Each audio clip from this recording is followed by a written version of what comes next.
Hey BookTube, DG Wiggins and Daisy here for another book review.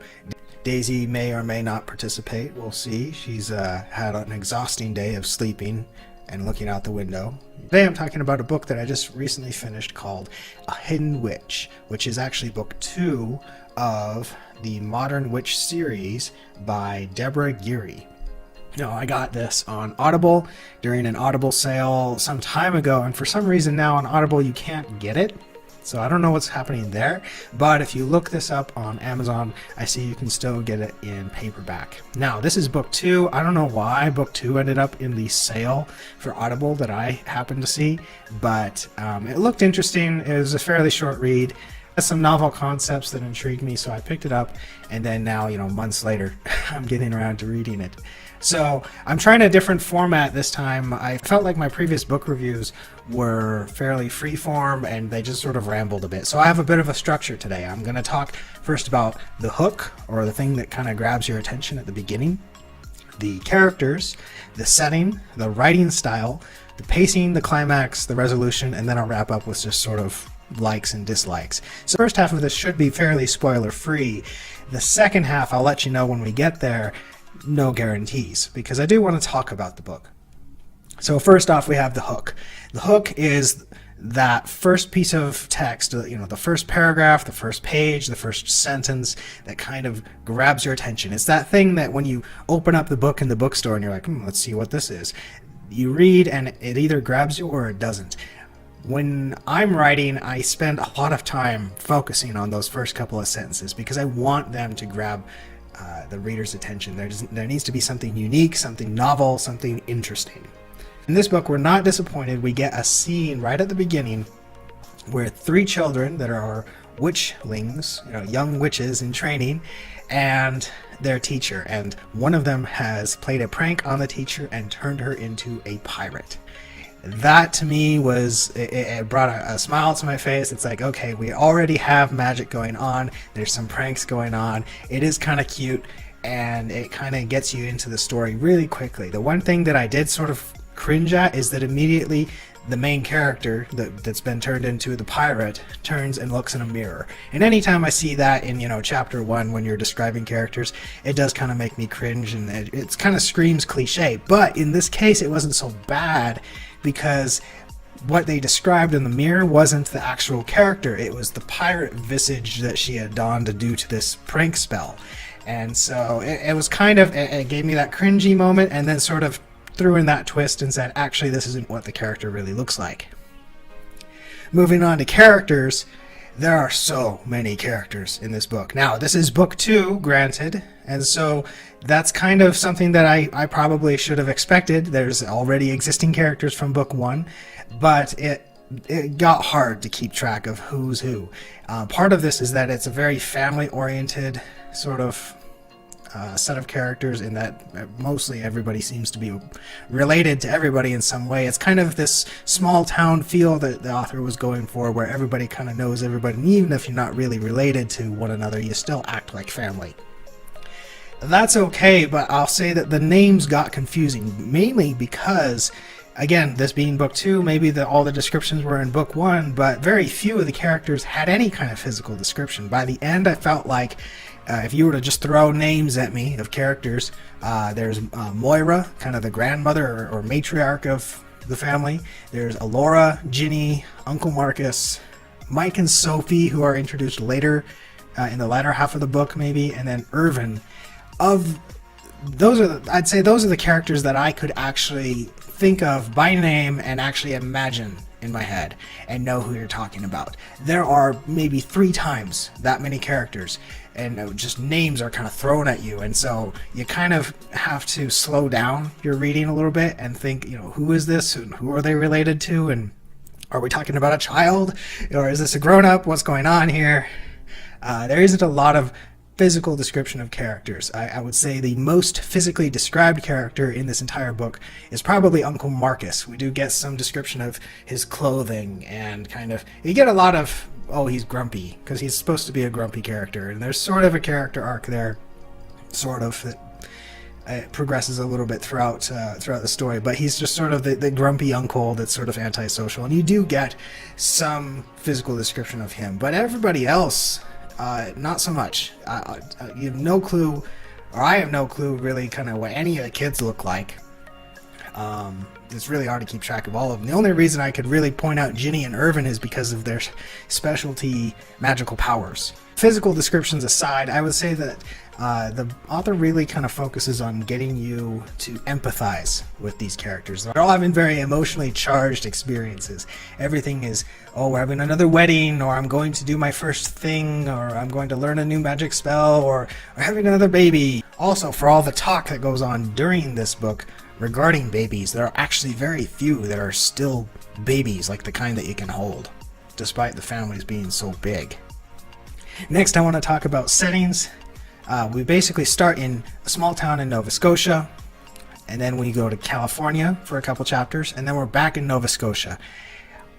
Of the two settings, again, like the characters, there was very little in terms of physical description.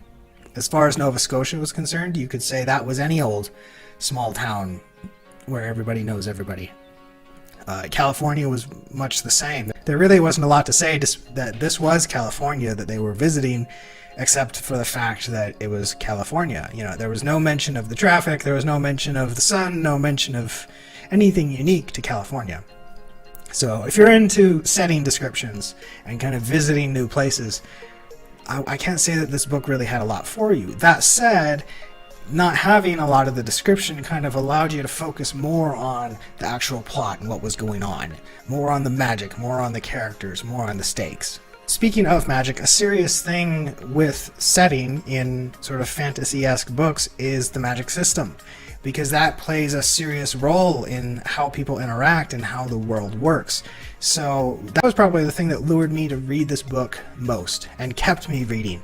I'm not overflowingly positive about the book, but I did finish the book, and it did hook me to the end because mainly I liked the magic system.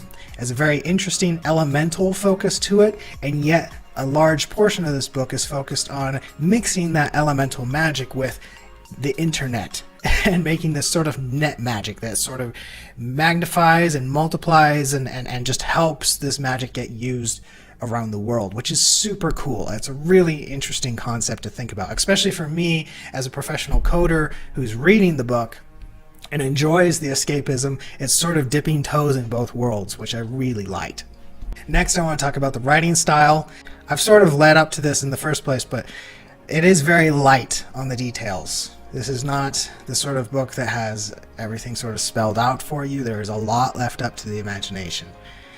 There's a lot of characters to keep track of, and what I think the author really focuses on, and some people really like this, and if you're one of them, you're going to like this book. The focus is entirely on the character's emotions. All the struggle, all of the plot mechanics, the things that drive the character to do what she does or don't do what she doesn't do are emotions, and it's all an internal struggle. And so it is a story of accepting who you are. It is a story of learning what you could be, embracing your potential, even when it doesn't sort of fall into place of what you imagined it might be. All of those concepts play well, I think, into this author's writing style, which is, let's talk about the emotions, who's feeling what, and what are other people doing about those emotions. If you're into that kind of writing, then this book has plenty of it for you. We're at about the halfway point. Next, I'm going to talk about pacing, but from this point on, I got no guarantee that I won't be spoiling anything for you. I might not spoil anything at all, but like I say, I want to talk about the book. The pacing was fairly decent, actually, for being an emotionally charged book that didn't have a lot of serious danger to the plot. I mean, there's a few points where people could die or get seriously injured, much more towards the climax, which we'll talk about next. But as far as the pacing went throughout the entirety of the book, it was very it was up and then down, up and down, up. You know, there was always something kind of leading on to the next plot point, to the next beat. But the beats, I can't say were they weren't large. You know, this is not an action movie. It's not, oh, we're being attacked, and then calm point, and oh, we're being attacked again. It was just sort of, you know, everything's sort of an emotional struggle. Oh, I'm having a bad day. Now I got over it. Oh, I'm having another bad day. I ate a cookie. You know, and so it's sort of this constant pacing of keep the reader interested, but not get their blood boiling too much. And again, if you're into that kind of pacing of book, then that's great. But for me, at least, this was not the sort of book that I picked up and I read in one night. It was very easy for me to put this book down because there wasn't a lot that left me thinking, what's going to happen next? You know, it was kind of like, oh, there's a story going on in another part of the world and people are playing with magic in interesting ways. I might pick this up next week. Next, the climax. The climax of the book comes really late in the book, like most climaxes. But basically we have Moira, the grandmother, who happens to have a stroke. Now, she is the beloved matriarch of the entire community. Everyone loves her, even if they're not related to her directly. She is kind of the person everyone goes to for a healer as well, at least on the Nova Scotia end of things. And basically, the main character, Alora, has to use her internet powers to basically use everybody else's magics to get Moira the healing that she needs in time before there's permanent damage. This I would say does have some imminency to it. It's not the sort of climax that is, I wouldn't call it boring. You're not going to put the book down during the middle of the climax. But again, this isn't a final battle. There isn't, the stakes are basically the grandma dies. And that is bad. I'm not saying that it's good or even not an issue if a grandma dies. But compared to a lot of other books, particularly in fantasy and sci-fi, you know, I was expecting or hoping for some sort of intensity, some sort of battle, something a little more. Still, it was, for the plot, fairly appropriate, and it for the pacing and for the intensity of the rest of the book, it didn't sort of break the feel of the rest of the book. So I think it worked out fairly well. It also demonstrated fairly well the progression of the main character's powers. She's actually using them and being part of the community and being an essential player finally. So that worked out really well in terms of character arc. Next, I want to talk about the resolution. The whole witching community is able to come together and basically save Moira. I kind of already said that, but the resolution is basically that last chapter or two. Everybody kind of comes together and they find, okay, we've saved Moira. Now what are we going to do? We've got this new power. Well, let's set up sort of this emergency response system using the internet and everybody's magic. Everybody can sort of save up or code up magic spells using internet code and then save them in a database, and then the main character, Alora, can sort of access them and send them where they need to be around the world at a moment's notice. That, for me as a coder, was a really satisfying resolution. I liked that growth. You know, you need sort of a boon, sort of a prize that the main character takes home at the end of the story, unless it's a tragedy. This is not a tragedy, though. And she certainly is able to do that. And you kind of see progression within a whole community of witches, which is really cool. So to wrap things up, likes and dislikes, things that I liked the most about this book, I'd say interesting and complex magic system. Really liked that. I liked the idea of mixing code and the internet and magic all together. That was really intriguing for me and probably the main reason I picked up the book in the first place. I also really liked the clear character growth and development. And if I didn't make that clear before, there is really good character growth and development over time.